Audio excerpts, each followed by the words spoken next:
but I always felt like I was behind, but you're right. We all, I guess if anything, the lesson that I've learned is we all bloom at our own pace. And sometimes when you feel like you're going backwards and everyone is going way beyond you, I have to remind myself that when you draw the arrow back with the bow and the bowstring, before you launch it, it goes backward before it can be propelled forward. Ooh. Welcome to the Small Business Safari, where I help guide you to avoid those traps, pitfalls, and dangers that lurk when navigating the wild world of small business ownership. I'll share those gold nuggets of information and invite guests to help accelerate your ascent to that mountaintop of success. It's a jungle out there, and I want to help you traverse through the levels of owning your own business that can get you bogged down and distract you from hitting your own personal and professional goals. So strap in, adventure team, and let's take a ride through the safari and get you to the mountaintop.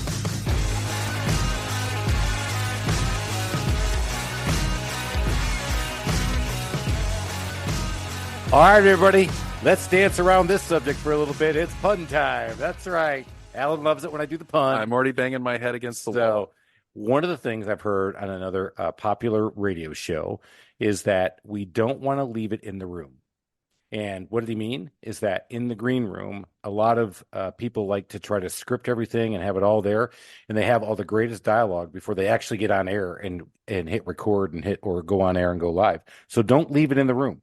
The best stuff happens on the podcast now. We don't even talk about this. We haven't talked at all about who we're going to talk about today, right? Right. So basically, you're quoting me.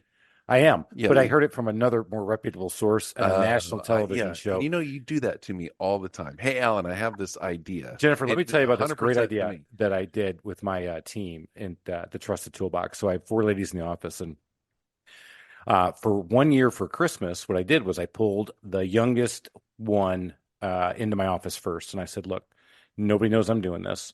I'm going to give you $200 for an Amex gift card. And here's the rules. You have to go and spend it on yourself and send me a picture of what you got. And it can't be for your kids. It can't be for somebody else. I want you to go spend something on yourself. So I went and did that. So I told Alan, I'm like, Alan, I had this great idea. And I told him what I did. He goes, I'm the one who told you that. I'm like, that's right. I knew you told me that when I forgot about it. I'm this little voice that whispers in his head, and then he just sucks all the good ideas out of me and then takes them for his own. By the way, you were so proud of yourself. I was so when you.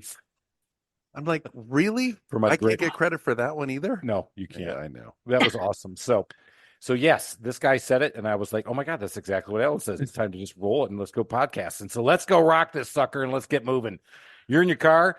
Time to get it out. Let's go, man. We're going to have some fun today because we have a true rock star on the show today, baby.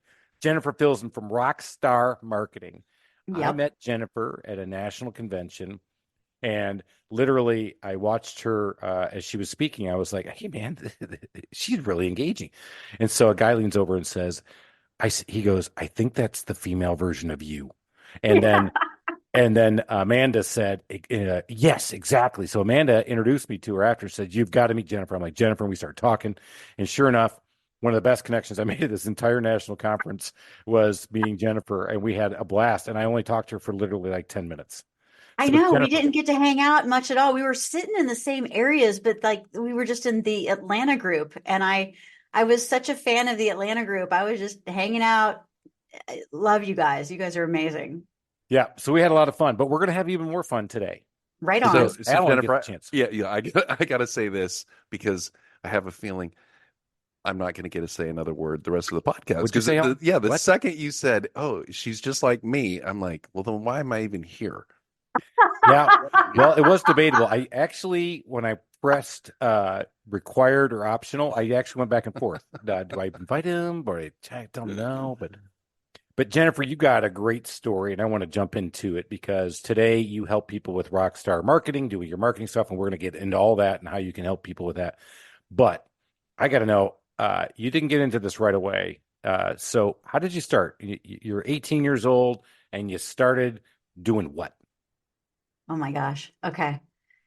Whew, I was born. No. That's right. It all started in the cotton fields of Alabama. In fact, okay, so let me just tell you where I'm at now, and then I'll work backward a little bit. 53 years old, live in Monterey, California. I live a beautiful life. Born and raised in Jacksonville, Florida. So I grew up there, and then I moved out here to California when I was in my 20s. So love California, love Florida. Growing up in Jacksonville, Florida, before the internet, I'm a 70s kid. So I always dreamed of being a rock star. But back in those days, there was no internet. If you wanted to be a musician, if you wanted to be known, you had to go to New York City or you had to go to Los Angeles. And um, it just seemed so unattainable when I was a little girl dreaming of being a rock star. So I got my degrees in vocal performance. So I learned opera, and then I would later take lessons in jazz. Always loved to sing. My parents were guitarists, and I was singing since I was a little kid. But I love to sing and I love to create, but I really don't like to perform as a soloist. Being in choruses was fine, but when I stand out there by myself in front of an audience, it's like, so fast forward to I'm graduating college and I have an education degree because I realized that I'm not going to really make it as a musician. I decided to go into teaching. Later on, I would find out that I don't really like kids that much. The joke is I taught seventh grade. It was the best form of birth control ever. So I still don't have children, but Oh my gosh, that'll do it to you. I was about to say, look at she's Mrs. Holland's Opus from the movie where Richard Dreyfuss was the rock star, and she's like, no, I actually no, I hate don't kids. like kids. Yeah, and I especially don't like your kids. Oh, well, I like my friends' kids, and I love teaching teenagers See, how to I don't drive. like And all I of my friends' kids. and I love teaching kids how to drum. I like my friends' kids, but I just knew that it wasn't in the cards for me because again, teaching seventh grade. Mm-mm. So Who does that? anyway, but I always loved teaching, and so I still teach to this day. I love, and you saw me in as a teacher at the NARI annual conference because I love sharing information, sharing knowledge. So anyway, this whole music thing. So what happened was is like I just put that aside and I kind of lived with regret. Like what happened to me? I didn't really pursue my dreams of music until 2006. I was going through a divorce and I had a lot of angst as a divorce will create.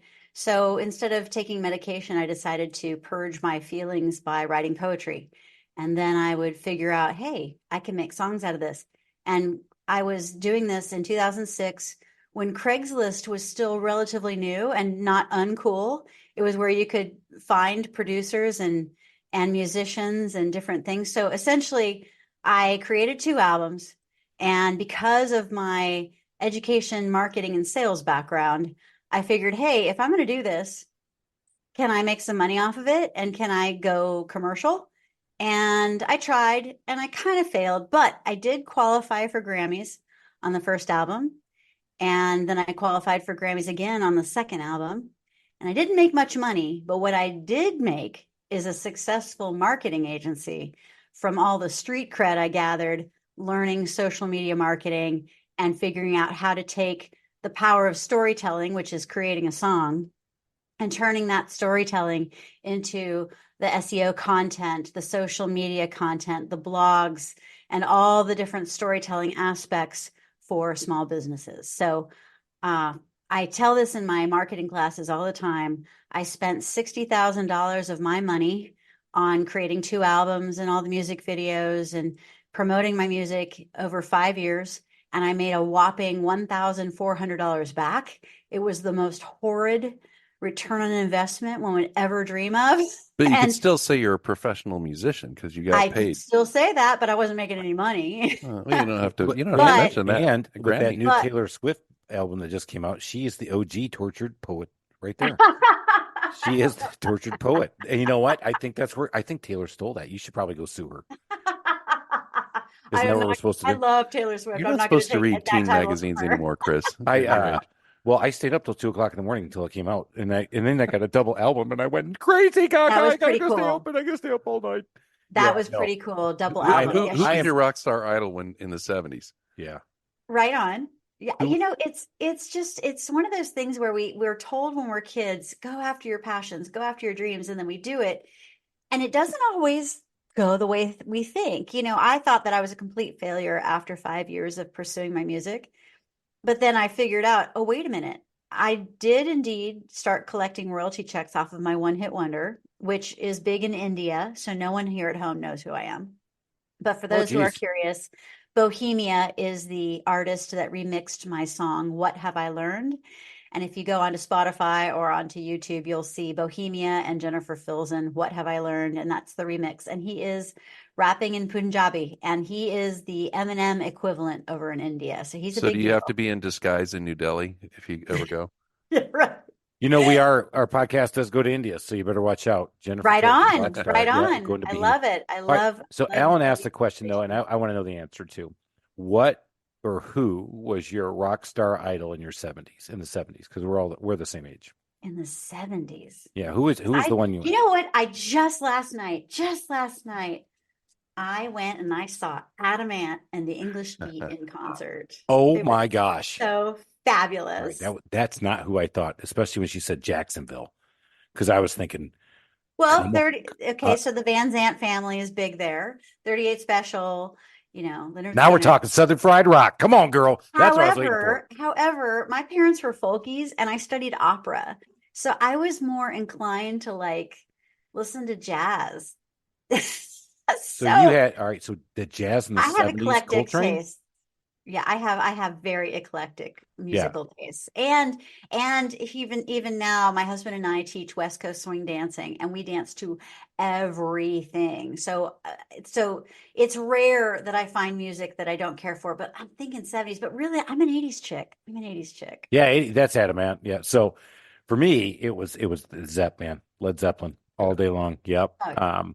So I could rip it off. And I lived in Michigan, but I would say, and I lived in Ted Nugent's hometown, so he always had to Nice. love Nuge, and the cat scratch fever had it.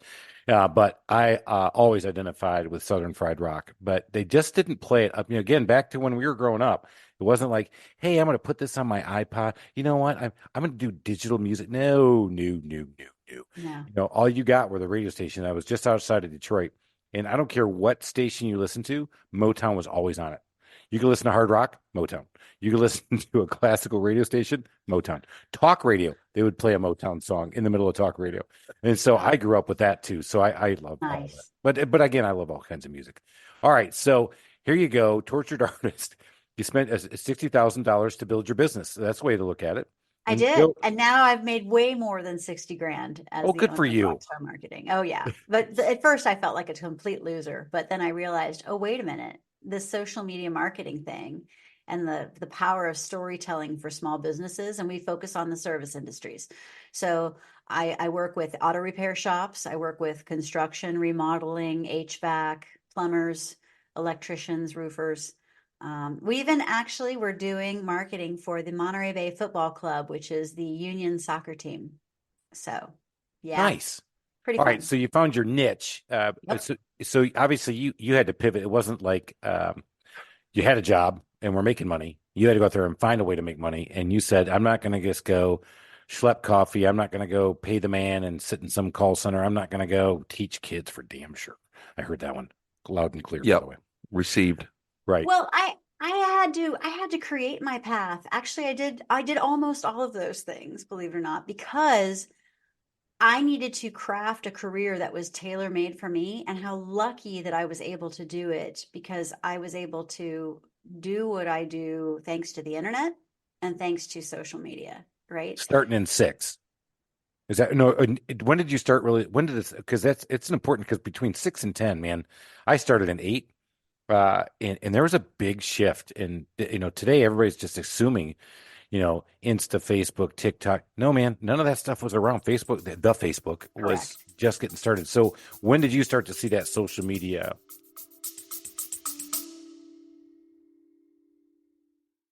Do you have what it takes to start your own business? Are you tired of the 9-to-5 corporate job and ready to make that leap into entrepreneurship? You need to check out From the Zoo to the Wild, the book by successful entrepreneur Chris Lalvani. This book is a unique perspective on the journey into the wild world of home services and delivering excellence in service while working in customers' homes. Lalvani shares his path to success in this industry, including proven customer relationship strategies, award-winning customer experience processes, and a unique approach to training a team of service technicians to perform at the highest levels.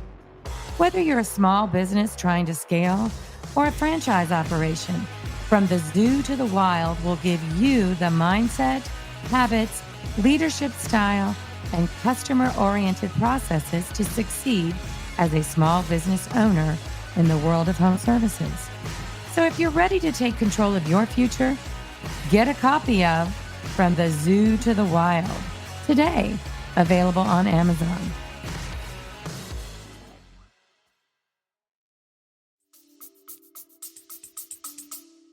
So I was marketing director for a construction company in 2007. Okay. And that is when I discovered 3 platforms that were very interesting. A thing called MySpace. Remember that one? Mhm. Yep. And a Never new was thing on that there. just came Mhm. online to the masses, Facebook. And another The new thing Facebook. that came online to the masses, Twitter. Also, too, since I was working with construction and I was working with homes, there was also like there were some other real estate related social media platforms. And honestly, it's been so long, I can't remember. But I just made sure that I was an early adopter and amassed as many friends and followers as I could. So yeah, back in the day, I was a pioneer in the social media realm. And that was how I was able to get qualified for the Grammy nominations because it was a lot easier. Now, if you compare me to an influencer, I'm going to look like a complete loser because first off, I'm not promoting myself. I'm now focusing on the social media marketing and storytelling for 60 different clients. So I'm the last one to promote myself. Does that make sense? Yes.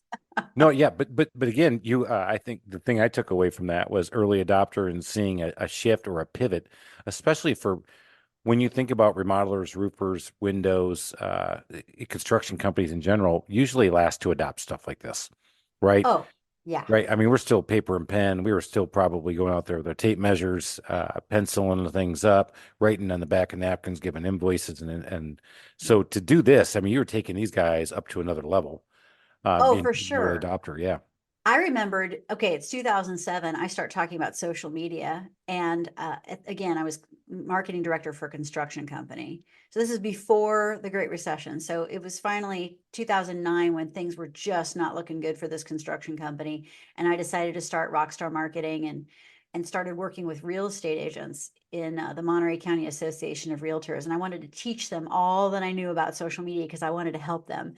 And I just got so much side eye because in 2009, they were like, no, no, no, we have the phone book. We have newspapers bringing word of mouth referrals. We don't need this social media. It's such a fad. And I kid you not, guys, I've been teaching marketing classes a long time to various businesses and different associations. And even as recent as 2019, I was still trying to convince people in the auto repair industry that yes, social media is here to stay and it's to be taken seriously. It wasn't until the COVID pandemic that people finally realized, oh, oh yeah, this social media thing is really important. It's replaced televisions. It's Right. replaced the radio. It's replaced the newspaper. It is definitely here to stay. And so I've seen it There's go the new from song, Social Media Killed the Television Star. No, I'd rather she sing it. you're right. Yeah. Obviously, you can tell I had no You're doing a aspirations of great being a job, rock star. Chris. Keep Thing. going. Keep Although going. I can drum the hell out of a drum kit. But anyway, back to Jennifer, if we could. So, Oh, like I'm standing in your way? Have you noticed? I'm just sitting here at a tennis match, I going know. back and forth between the Dude. two of you. Colin, please jump in. The water is warm, honey. That's right, baby. Come on, jump in. The water's warm. I love this. There's a story for you. All right. So Jennifer obviously used the teaching, used the ability to perform, figured out storytelling, but used that to your advantage on the early adopter side. I mean, that stuff is all, I mean, just genius. I mean, really, you said you failed, but really, I It mean, this didn't came feel together. like it didn't feel like I was a genius at the time. Honestly, when you're going through your life savings and you're trying to make ends meet, you just pivot and you come up with things that are a solution for people. And I finally kind of stumbled my way into it. So as a 53-year-old, I'm going to tell you guys, sometimes I see people my age who started their careers when they were like 19, 20, and they stayed in the same career, and they just married once and they didn't go through a divorce. And so here I am, I'm like, dang, I'm behind, because I had multiple careers and multiple layoffs and multiple industries over my career path. And finally, I started in 2009 Rockstar Marketing because no one can fire me now. Well, actually, that's not true. Clients can fire me. Those are my bosses now. Tell me about but it. but I can't get laid off from myself, right? Yeah.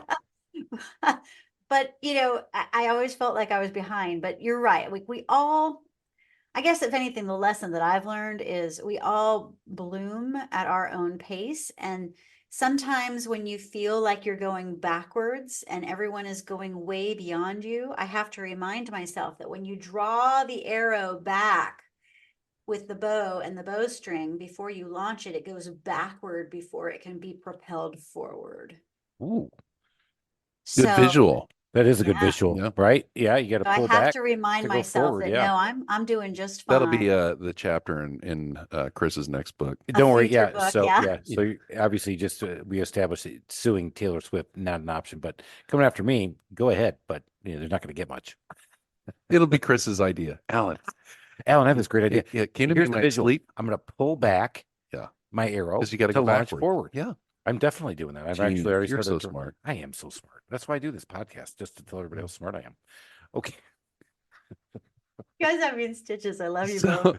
all right, you have 60 clients.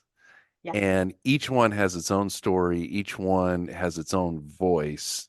Yeah. But you have to be the voice for 60 different people. So are you creating the voice for them? Or are you actually trying to project what you think they are really about? Oh, I love that question. Ding, ding, ding. Winning Oh, question. man. Yeah. Did you get that? You Ding, didn't ding, know ding. that Okay. Write that down. we like all marriages, So we keep score. I'm really I glad that don't you down asked, one. Alan, You're sleeping in the because basement.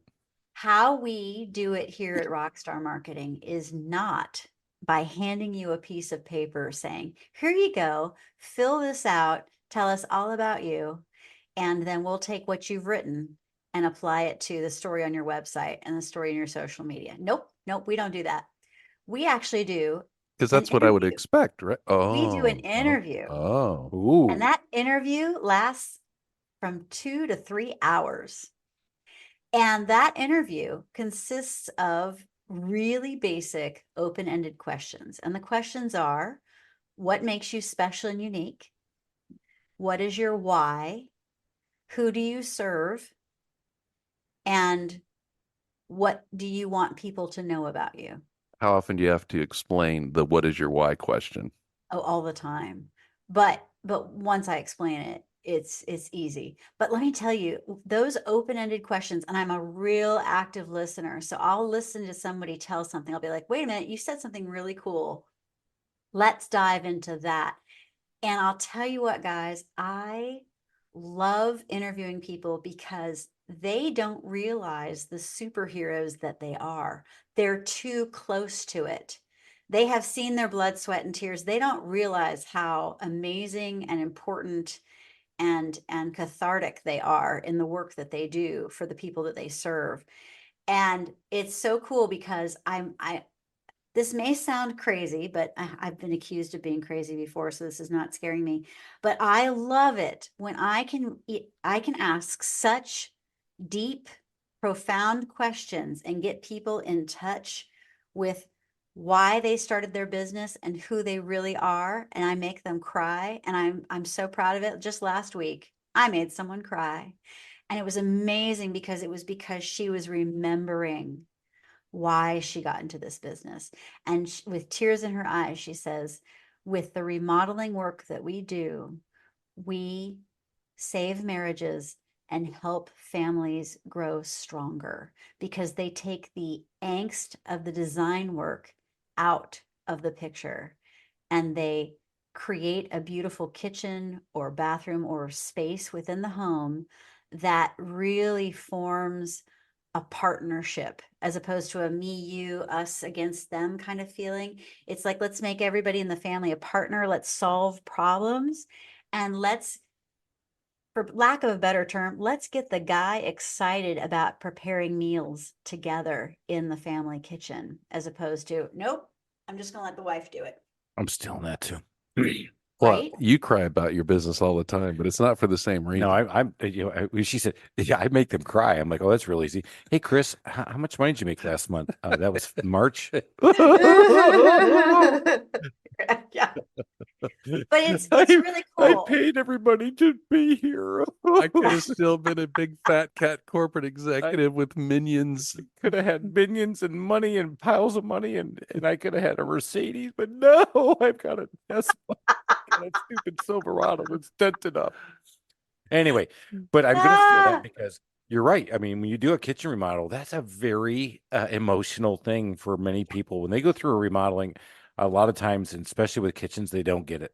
In today's world, especially in the U.S., the kitchen for many people is the gathering spot. Whether you're a cooker or not, it is the family gathering spot, your friend gathering spot.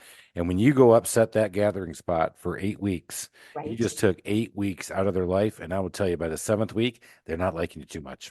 And there's a lot of No. emotion going on. You've said that before. Like, it doesn't even matter if the thing's going flawlessly. It's just like, It's too late. fish and guests are both stink after 3 days. Fishing It's customers. hard. Yeah. It's Or hard contractors. to have, Contractors stink. Well, that's my dad. After Always 3 said that days. there's an this is a famous colloquialism everywhere, but the same thing about family and fish. After 3 days, they both start to stink. oh, yeah. And we had a Sicilian phrase for it that my dad used to use as well, but didn't use it in Sicilian.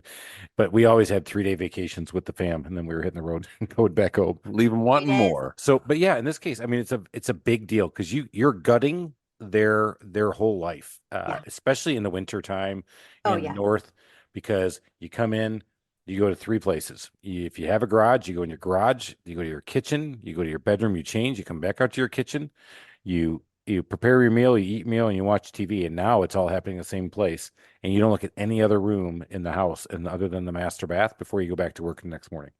Right. And if I rip that sucker out, man, you are not going to be happy with me at week 4 because you're like, but I told you it was going to be 8 weeks. Yeah, but I just thought you'd be faster. There's been days when you haven't been here.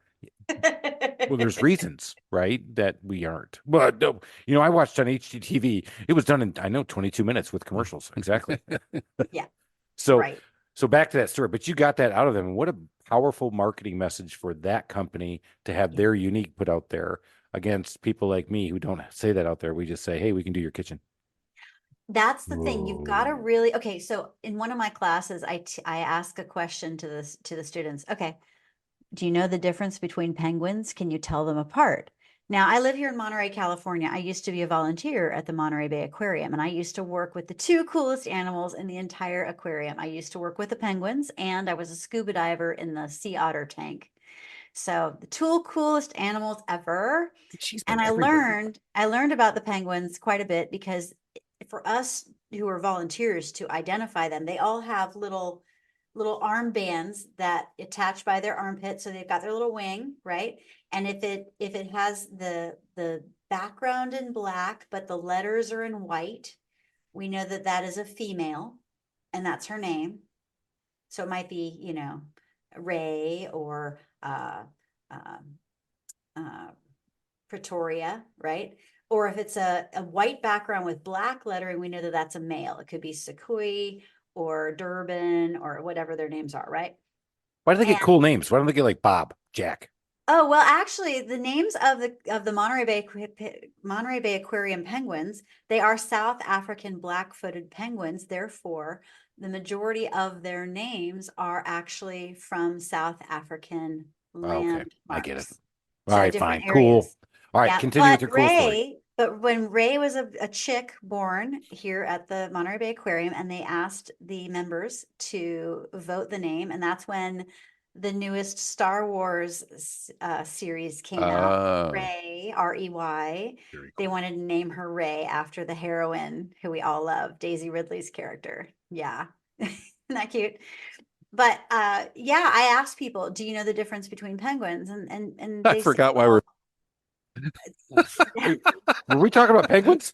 We were talking about penguins. I was just But like, anyway, oh, the reason why is all I we're remember was actually Bob and talking about Jack. business. Hold on. I swear to God, I'm almost done. I promise. I segue, right? Anyway, I asked them, do you know the difference between penguins? And people go, no. And I said, I don't know either, but they know. But here's the thing, when you are promoting your business, do you look like a penguin or do you stand out? Because, for example, the auto repair world, what are their logo colors? I'll bet you could name them: blue, red, black, and gray. Yes? Yes. Everyone in the auto repair world pretty much has those same colors as their logo. Why not purple? Why not yellow? Why not green? Why not, turquoise, right? I'd never take my truck to a place that had yellow or turquoise. Really? Why You sure not? about that? I'm just Saying stirring it up. that to a I just person want to say wearing something. yellow. You just want to jump in. I wanted to use some words. Attaboy. Thank you. But if you can make yourself stand out, then you won't have to have as much competition. And also, let's discuss scarcity versus abundance mentality. Scarcity mentality is worrying what all your competitors are doing, but abundance mentality is highlighting what makes you special and unique and what your why is. And you don't have to worry about the competition when you focus on your superpowers and your team's superpowers and what you bring to the table. And then that's how people can differentiate you in business. So yes, it is really important that that interview of what is your story happens, because if it's just you writing it down on a piece of paper, you're too close to it. You're not going to see your genius like somebody like myself could. I like that. I would love for people to tell me how genius I am. Like, Is that what you got out of that? That's what I took out of that was don't look like the other penguins, spray paint yourself. And two, don't call yourself Bob because there's too many Bobs out there. And then I need somebody to Everybody interview. says you're a genius. And then everybody says a genius. Hired. All right, Rockstar Marketing. Let's come in. Tell me how good I am. Do I get to eat grapes and sit back like Caesar while she tells me how great I am, or do I actually have to work? Well, yeah, go with that. All right, I'm sure. It's probably the platinum. Visualize program. that, everybody, Yeah. right? If you call Jennifer, you get to be told how much of a genius you are, and you get to sit back with your tiara on or whatever you want to put on. You can put your gold wreath, and you eat grapes in your toga while you're talking to Jennifer, and you get to tell her, "Yes, I am the emperor. Thank you." So I think we just figured out her process. I don't think the Caesars wore tiaras. What did they wear? What those things It was called? the grape leaf, wasn't it? It was a woven plant. Huh. Leaves. I love it. I love it. You Rats. guys. You know that one year I went to that. Now I know what happened at that Halloween party. I was wearing that stupid tiara, and I was wondering why all these guys were talking to me. I'm like, "What? Hey, no, I'm not a queen. I am not a queen. You made some I friends. am not a queen. I am Caesar."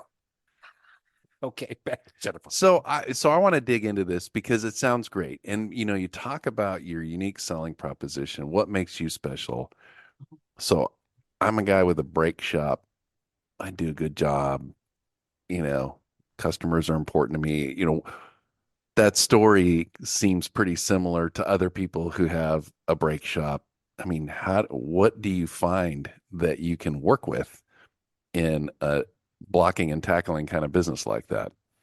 Well, that's why I need to have that interview go about 2 or 3 hours, because in the first hour and a half, everyone tells me pretty much the same thing. And then You wear after them they've down. relaxed, after they've opened up, then they start saying something. I'm like, and my active listening skills, I get a spidey sense. I'm like, oh, let's dive into that more. Let's talk about a guy who was in auto repair in Sunnyvale, California, Ralph. And Ralph was he's like a quiet guy. And so getting things out of him and having him tell his story, and it was a little hard. It was a little hard. I'm not going to lie. He was just, he's just a quiet, reserved guy. So he really wasn't into self-promotion. And it took me a while to tease that information out until we started talking about what he was going to do over the weekend. It was coming up on Labor Day weekend. I said, so what are you going to do for the Labor Day weekend? He goes, well, I'm a private pilot and I have a plane, and my wife and 3 kids were going to go up in the plane, and we're going to go to our mountain cabin. I said, oh, really? Tell me what kind of plane you had. My dad was a private pilot. What kind of plane do you have? He goes, I have forgive me, it's been a long time. I think the name of the plane is a Mooney. Mooney? Gosh, now I want to look that up. Is that the Okay. right? While you look that up, I want a G7. What? Is that part of your story? Yes. Yeah, it's So a she asked me. Mooney. Yeah. Oh, It's a you didn't ask Mooney. him what he wanted. I'm sorry. All right. It's So it okay. was a Mooney. All right. So What is a anyway, Mooney? I said, what is Stands a for the Mooney? G7. He goes, well, and this guy was a BMW specialist, right? And he said, well, a Mooney is kind of like a BMW. It has it's a small plane, but it has retractable landing gear. And he started going on, and the guy started talking about his plane like it was another baby. And I was like, I've got him. And then I was like, so before you go up on a plane ride with your entire family in there, that's some precious cargo. What is it that you're doing? He goes, oh, I have a checklist. And I go through my entire checklist. And I realized that the checklist that he was talking about for his plane was similar to what he had said earlier in the interview about how he's very methodical about making sure that his clients, BMWs and other vehicles, are also very safe. And I said, Ralph, I think I figured out your why. He goes, what do you mean? I said, well, you are very meticulous because safety is important to you. It's just like with your plane. You truly love and treasure your family. You truly love and treasure your clients, and you will not allow them to hit the road, just as you will not allow yourself to take flight until all of those checkpoints have been met and they're green. And that's how you show your love for your clients. And he goes, wow. Did he Like cry? he did. He couldn't Man, see it. she's so good. Big day. Great Hey, question. How I'm did Ralph I'm cry? going to give you two. She made Ralph the Penguin cry and fly. How about that? That's what I heard. Okay, a little bit of license there on the creativity, but okay, okay. Just a little glimpse into the mind of Chris. I'm jumping all over the place, but you're asking Yeah. great questions. That's why I'm here. So, But we just to don't finish see off, it. what did you do with Ralph? Can you take us through what did you do with him and implement in his story? And let's talk through the success story that you took him through.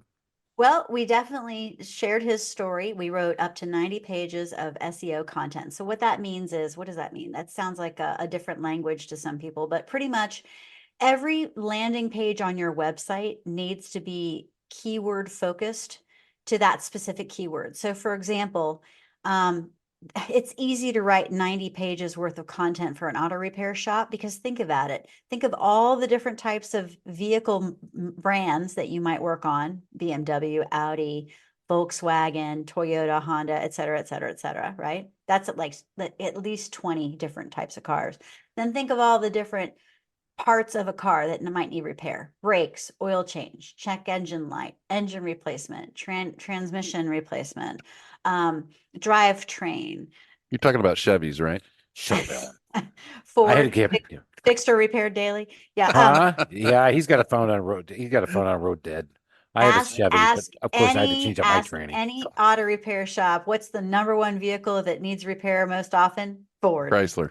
That's what I said too. I would have Chrysler, and I'm from Detroit, so. So anyway, what we're doing is by building a page, and I teach a class on this. So that, let's just say that check engine light is the particular keyword that we're going to focus on. Well, there's a formula, and the formula is you want to talk about check engine light enough times in that page to make this Google search bots happy as they're indexing the page. But then you also need to implement other keywords, such as the name of your business. That's an important keyword to put in there. The geolocation, so what city are you located in? And then other pertinent keywords for your industry. So for this case, check engine light would be Ralph's Auto Repair, Sunnyvale, California, auto mechanic, and auto repair. So those might be the keywords. And we got to infuse all those keywords in the story. So we've got the interview with the story, we've got the keywords, and then we make magic talking about that story using those keywords. And then we rinse and repeat for the next keyword. And then we rinse and repeat for the next. And what we're doing is we're building a bigger net to capture more fish, right? Same thing with the remodeling industry, right? You've got kitchens, you've got bathrooms. Think of every room in the house. There's keywords there, but then what goes into each one? Is it skylights? Is it cabinetry? Is it flooring? Is it painting? Is it custom work? Is it stained glass? Is it drywall? Is it transforming a space? Is it a certain type of design? Is it a certain brand of appliances? Like, there's just so much to talk about that easily you can come up with 90 pages of content to write about for your website, for your And those remodeling. and then those 90 pages all have to be really good, Yes. because I And think, like, original. at least the way I think about it, when you're going to somebody's website, you end up on the homepage first, and that's not Yes. necessarily the case. Because I always think about going into the website, going into the front door, and then you look at the menu and decide where you want to go. But if you're Googling something, one of the things that you just listed up, you may end up landing on one of those pages and not in the front door. And so that one better be just as captivating as the homepage. Amen, brother. In fact, we had the same thing happen with a painting company. We were working with a painting company and we were doing all the pages. And then there was this one page that was so obscure that nobody expected this to create an entire new division for their business, but it was front door restoration. Hmm. Because there are some houses that have beautifully architecturally designed doors that you can't go and replace by just simply going to Home Depot. These are architectural featured doors, yes? So when the sun hits those after 20 years, what are you going to do? You're going to throw that door out, or are you going to restore it? So we had the landing page with the front door restoration. We threw a couple of videos on there showing their process. And holy cow, did that one page just perform better. So when people are telling me, oh, I don't need a page like that because that's not really something we focus on, it's like, well, are you sure? Because if you don't mind doing this kind of work, this could be an unexpectedly blessed revenue stream for you. So they just had it as a list of services. It was just buried in there. Mm-hmm. And And now they have a whole that, division. yeah, now they have a Hang whole on one division. second. Hey, Google, Yeah. put front door restoration on my page. It's so funny because when I first started my business in 2008, I was asked to do some front doors, and I was at the time I didn't have the skill set to do it, and I found guys who would do nothing but restore some of these great wood doors. Because here in Atlanta we have not only the sun, but we have this other beautiful thing called humidity, which Oh you yeah. remember from Jacksonville. Oh yeah. And so those UV rays and the heat and the humidity just beat these things. These guys used to take the doors, plug it, take it back to their shop, and then basically would strip them down, sand them down, and then put the stain on with 2 coats of poly or 3 coats of poly, depending on what they wanted. And gorgeous. I mean, coming back looking like furniture. Yeah. But again, back in 2008, even then they were charging 1,500. And today, I don't even know. I'd probably be at 3. It's And a I'm lot. sure people would pay it, because you pay that, or you got to buy a brand new wood door. And some of these things, well, in fact, when so I've got one guy who can do it really well. We do them. I just don't advertise that we do it. Well, I want to put you on Oh, the please spot. You've been do. talking about, I don't know what the right term is, but Well, upfitting people's homes for seniors. yeah, doing a lot of aging in Universal place work design. right now. So have you turned that particular landing page into a home run? That landing page, funny enough, that has not really made it onto the website, and I just redesigned my website, which is I actually did write that one down. Today I was actually at a local convention talking about age tech, where they actually noted that I was the guy who does all the upfits in the house for a certain number of people. But it's a Nice. really fascinating, yeah. And I'll tell you, it's very rewarding. We do it for active disabled adults and people aging in place. And we're starting to find a niche, and hasn't grown Bravo. yet, but I can feel it. I mean, I think that's a good win. Yeah. Let me tell your story, please. That'd be so much fun. Well, we're going to talk more because I think I get to make you cry, Chris. All right. you know what? That's not really hard. It's really not hard. It's pretty easy. Like Jim Valvano said, you laugh, you cry, you think. That's a full day, right? Now, with And all this talk about me making grown men cry, I gotta stop, because if people are never gonna call me because they're like, no, I don't want to be in touch with my emotions. But it is, you do. I bring it up only because I have made people laugh, I've made people cry, but the biggest reward, honestly, the biggest compliment is when people say, wow, I had no idea I was that special. And especially after they see us tell that story, they're like, wow, wow. That's a big service you're doing for people. Now, Chris already knows he's special. I do. I tell Ellen all the time how good I am. I mean, it's in fact, we got ready to go on the podcast. He walked in, and I'm like, And it's not that just he's special, he's more special. I am. Yeah. Very Yeah. special. I'm very special Yes. in a lot of ways. Well, since I'm his wonder twin in female form, I guess Yeah. I'm also very special. That's right. Yeah, I know. You That's are right. both She's so like, special. now she's like, you know what? I think should I be offended that people said that? No, not at all. I love it. I love it. I love it. I want to go back to Ralph, the flying penguin.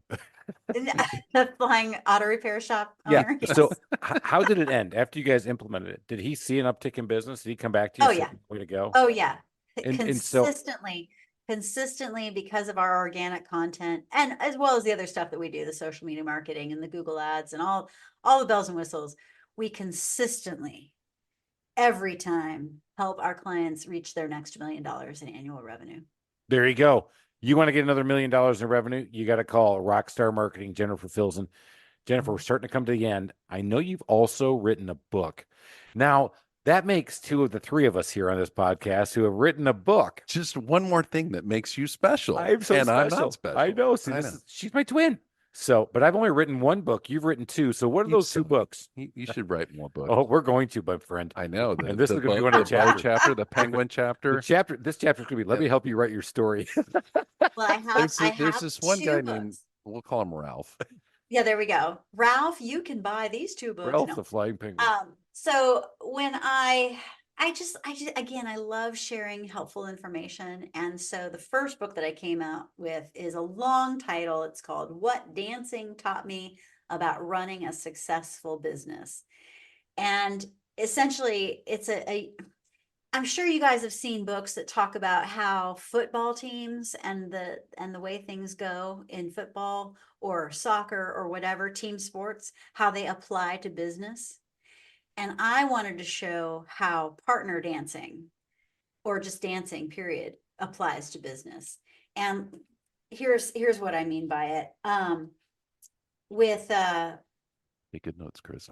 With chapter for you. business, what you need to do if you want to close a deal, you need to have clarity, confidence, and certainty. Because when you're clear about what you do and you confidently deliver that message, then it is certain that the people will be like, oh, that resonates with me. And then they'll move forward. Right. And so I heard a speaker talk about, clarity, confidence, and certainty. And it's like, oh, wait a minute. Why does that sound familiar? Well, in the West Coast swing dance competition world, we judge couples based off of teamwork, timing, and technique. And so they've got to be in sync with the timing of the music and with each other. They've got to show good technique with their footwork, and they have to act as a team, because if they're not working together as a team. So anyway, I just kept thinking, well, what are all the other dance terms? So I thought of like, novice level versus champion level. There's beginners in business, and then there's so anyway, it's just a really cool thing that I gave birth to, and I love it. And I ended up doing a Blue Talk on it, not a TED Talk, but a Blue Talk on it. And it's really performed really well, because it's also Is that where you swear a lot? Yeah. What is Blue Talk? Yeah, because I need to get on that chapter. It has a workbook in it. So I've had shops actually buy a copy of that for their entire team, and then they use it as a workbook to see how they can improve the customer service experience within the shop. And then available on Amazon?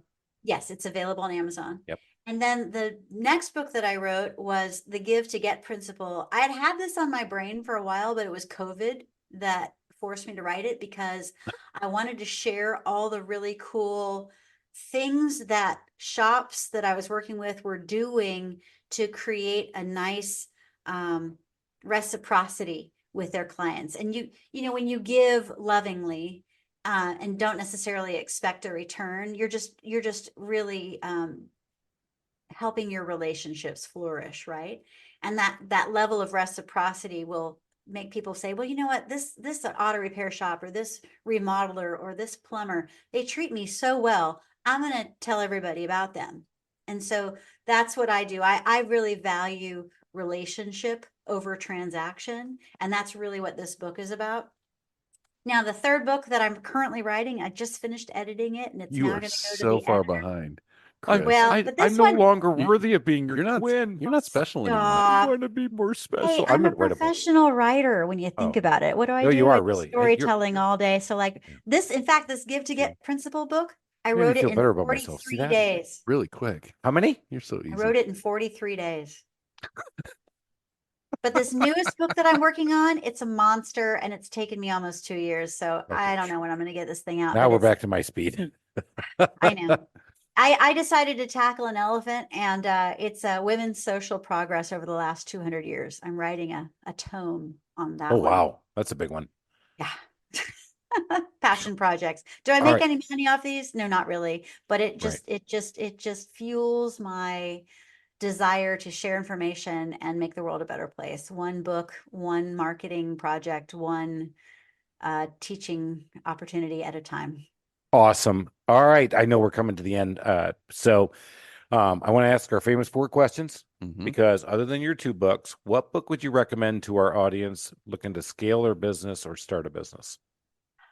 Okay, I'm a huge fan of Michael Michalowicz. She's looking at her library. I am Michael- looking at my library, and I That's say Michalowicz, the my famous favorite weird guy. book- I He's mean, written several. Pumpkin Plan. Hmm. Yeah, I want to get him Someone on. for him being a sponsor. I'm going to His- get him on. No, he always says it about himself. Michalowicz says he's the guy with the funny last name. I don't have the Pumpkin Plan. I have his other ones though. Good I one. The Pumpkin love, Plan. love, Love it. love The Pumpkin Plan by Mike Michalowicz. I never know how to pronounce his last name, but I tell you what, the guy, he is one of the funniest writers, and he just delivers his messages so beautifully. He's so talented, and I'm just so delighted that the business world gets to benefit from his wisdom. I agree. I read this book 3 times and I recommend it to everybody. The reason why The Pumpkin Plan is so good is it talks about why it's important for you to find your niche. When we are in business, especially when we're starting and we're just desperate to get food on the table and covering our bodies with a roof over our head, we'll take anything. But then you'll learn quickly as a business owner that taking anything does not necessarily serve you or your clients well. How did that work for you, Chris? I did anything to anybody at any time when I first Big started. slut. I was. And 16 years later, selective slut. Well, I tell you, when I started drilling down into auto repair industry, we became the top content provider for the entire industry. We became the category king of storytelling.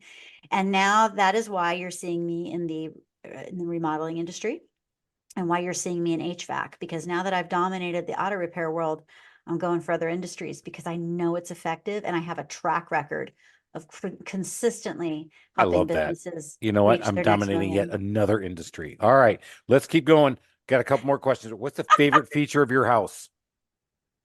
The one that I rent, the Okay. fact that I am 7 blocks away from the Pacific Ocean and I can see Enough said. sailboats. Oh, man. You are in one of the prettiest parts of the world. Yep, I'm coming up I there. am. All Come right. visit. I Come am. visit. It'll be fun. All right. Customer service pet peeve. When you're out there, you're the customer. What's a customer service pet peeve of yours? Because Al and I, we're kind of crazy about this stuff. We're actually kind of customer service Freaks. Hello. Oh, I love it. Because most of the time customer service is really good. And it's rare that I get upset, but I think the time that I get upset is when my concerns are not validated. I got it. Not heard, not validated. You're like, hey, I got a problem. You're like, yeah, whatever. You'll get over it. Yeah, because I am that person that is responding to the reviews for businesses. I'm handling a lot of bad reviews. I can tell when something's going south in the company. I'll be like, hey, what's going on? Got it. All right, last thing. Our last the fourth question. We want a DIY nightmare story. 1, 2, 3, 4, A, Yeah, B, 4. C, D. What's a DIY nightmare story? Okay. So I am on the spectrum. I'm somewhere between ADHD, OCD, and all the alphabet soup of being on the spectrum. And I can handle projects that maybe last a couple of hours, but if it takes longer than a couple of hours, I ain't doing it. So I learned the hard way years ago. This was back when I lived in San Jose and I had my own house and I was married to the first husband. Now I'm married to the dream husband, but I had to have the starter marriage before I had the current marriage, and I decided to paint my own house. Oh my God, no. I only lasted for like the hallway, like the hallway to go down to the bedrooms. That's all I could muster. And then it was like time to hire a professional painter. Oh yeah. Nice.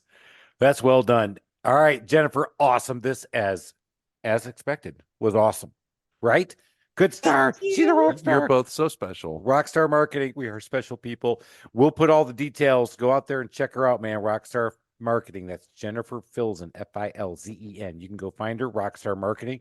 I will say her email is a little cryptic if you send her an email because she has some filter in the front of it because I didn't know if she was getting my emails, but Oh, you'll get through. whoops. That's all right. We're good. Boxby. Yeah. We'll put all the Boxby is deets in the podcast notes for everybody so they can find out where to find you on all the socials out there because you know she's on every single one out there. This has been awesome. Go tell your story. You know what? Make it a big day. Go out there. Go laugh. Go cry. Go think a little bit. Jim Valvano said it. And guess what? So did Jennifer Filzen to it. And if you want to go learn how to tell your story and make your own customers cry, no, I mean, make people want to come to you because you have your wife figured out, go talk to her because I know I'm going to. Well, Ellen, I think that's enough for today. Let's go and let's go tango. We're out of here. God.